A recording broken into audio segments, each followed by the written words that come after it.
បាទសួស្តីពុកម៉ែបងប្អូនថ្ងៃនេះផងដែរបងប្អូនប្រុសវណ្ណដាក៏ដូចជាក្រុមផលិតកម្មបារមីបាទដែលបានអញ្ជើញចូលរួមជាមួយនឹងសមាគមសិល្បករខ្មែរដើម្បីគេហៅថាយកអំណោយក៏ដូចជាគេហៅថាគ្រឿងឧបភោគបរិភោគទៅចែកជូនដល់បងប្អូនភាគសឹកយើងនៅឯខាងខេត្តសៀមរាបពុកម៉ែបងប្អូនជាការពិតណាស់ខាងផលិតកម្មបារមី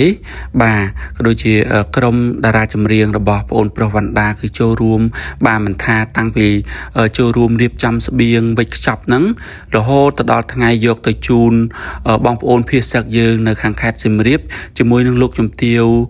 អ្នកអង្គញាម៉ៅចំណានគិតមេងដែលជាប្រធានសមាគមសិល្បករខ្មែរពុកម៉ែបងប្អូននេះគេហៅថាជាការបង្ហាញក្តីនឹករលឹកក៏ដូចជាផ្ដល់ភាពកក់ក្ដៅចំពោះបងប្អូនភាគសឹកបាទទោះជាយ៉ាងណាក្តីបាទបងប្អូនខាងសិល្បករសិល្បករនេះគឺមិនបានទុកចោលពុកម៉ែបងប្អូនដែលជាជនភាគសឹកបាទដែលឃ្លាតឆ្ងាយពីផ្ទះចម្បែងក៏បែកបាក់គ្រួសារនោះទេគឺតែងតែផ្ដល់ភាពកក់ក្ដៅតាមរយៈការផ្ដល់ជំនួយបាទការលើកទឹកចិត្តបាទការផ្ដល់ជាស្បៀងក្តីបាទចុះសួរទុកដល់ទីកន្លែងទៀតផងនេះជាការបង្ហាញមួយថាបងប្អូនយើងរួបរวมគ្នាសាមគ្គីគ្នាជាធ្លុងមួយនៅពេលដែលបងប្អូនខ្មែរយើងកំពុងតែជួបទុក្ខលំបាកដោយសត្រូវឈ្លានពានថៃកំពុងតែឈ្លានពានប្រទេសយើងជាដើមបាទជាការប៉ុណ្ណាពុកម៉ែបងប្អូនសូមពុកម៉ែបងប្អូនមេត្តាជួយ like ក៏ដូចជាជួយ share follow page ដើម្បីទទួលបាននូវវីដេអូថ្មីក៏ដូចជាដើម្បីលើកទឹកចិត្តដល់បងប្អូន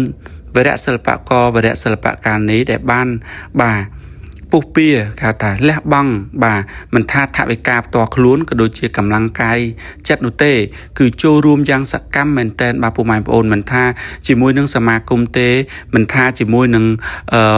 ពួកគាត់ផ្ទាល់ធ្វើខ្លួនឯងផ្ទាល់ទេជាមួយនឹងសកម្មភាពផ្សេងគឺខ្ញុំបានឃើញបាទ